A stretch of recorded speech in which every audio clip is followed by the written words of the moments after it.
Thank you for being with us today. We have one question in the chat. It is regarding, is addressed to Professor Pantel. Then Klaus. Yeah, sure. Yeah, I read it. Thank you very much for the good question. What we do in PanCATE is really that we look at tumor DNA fragments released in the blood. We look at proteins released from tumor cells. We look at metabolome mix, you know. We look also at cells released. So we really have a comprehensive analysis of different components of the tumor that are released into the blood, and we hope that the comprehensive information, together with Nuria's ability to do the computational analysis, will give us a classifier that is able to detect early pancreatic cancer. How many years will it take? That's a good question. Our project will start in January and will run for 5 years. So we all cross the fingers that within the 5 years, we have something in our hands, hopefully. Thank you, Klaus. If you have other comments or questions, please write in the chat, and we might be able then to answer. I mean, one comment maybe, since I'm on the air now. I mean, one thing that I would really like to do, another project, is to get the blood samples from those people like Patricia, you know, who have survived for a long time. And this would be also very interesting to study, you know, if there is some information in it that could help us really to develop some totally new strategies to control this deadly disease. And this is only possible also as a European team effort, because we need, I think, quite a few of those patients, and it would be, of course, could be very interesting, you know. Yeah. So we have. Yeah, I'm sorry. Okay. So we have started in Spain with this study that you are suggesting. And we have already identified around 200 long-term survivors for pancreatic cancer.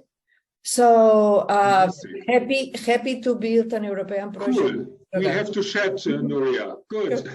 Yes. And if you need my blood sample, you can organize it. No problem. I was more than happy to contribute and to help. No problem. That's very nice, actually, Patricia. Thank you. Thank you for sharing these great information, Nuria. I think it's very valuable, and maybe this could be a project to prepare for the next call of the Horizon program. No, why not? We might think of it. Yeah. Okay, then. As there are no other comments or questions, I would like to give the floor for the conclusions to Alfredo Carrato.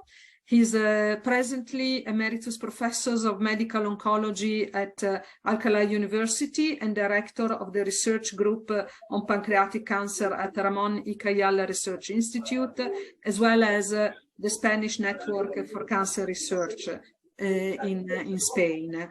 And he is currently chairperson of Pancreatic Cancer Europe. Thank you, Alfredo. The floor is yours for the last 5 minutes. Thanks very much,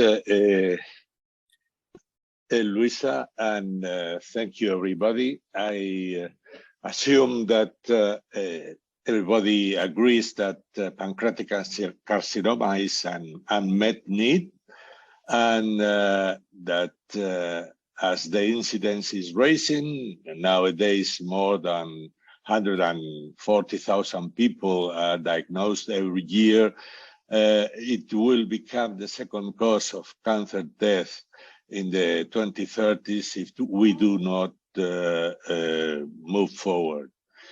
Awareness of this problem in the society and health policy makers, I think it is a must. Patricia was an unexpectedly losing weight, and this is one early warning sign related to pancreatic cancer. Gabri also told us about back pain that was not related upfront to pancreatic cancer, but by general practitioners. So awareness is a must. An earlier diagnosis is the main objective for scientists and health policy makers. It's not an easy task because we have to identify this high-risk group of persons for developing sporadic pancreatic cancer. And we must also develop a reliable and easy screening test and also a program to screen this high-risk group. That should be another objective with liquid biopsy or radiomics or microbiome signature, etc. Working in a net, this network among all European Union countries is the best way for improvement, and this has been emphasized by everybody. Expertise centers are needed to be accredited for high-quality treatment for every European Union citizen and reduce by this way the inequities. And for all of these needs, we need sufficient finalist funds in a multi-annual program for pancreatic cancer research and innovation. We still have a long way ahead to go.